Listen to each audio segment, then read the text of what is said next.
How to see every device logged into your account on Twitch. First, you want to simply open the Twitch application. Once you're inside the Twitch app, you want to simply tap on your profile at the bottom right of your screen over here. After that, you can simply tap on settings at the top left, and here you want to simply tap on settings and privacy over here.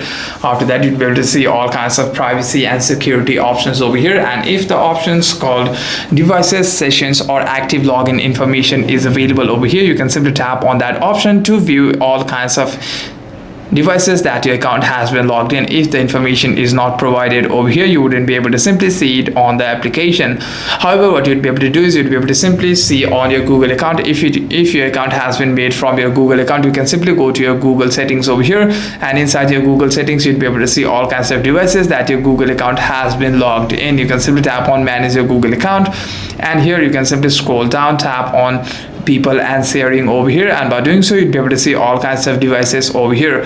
Hope this video is helpful, and if you have any further questions, make sure to leave a comment down below, and I'll see you guys on the next one.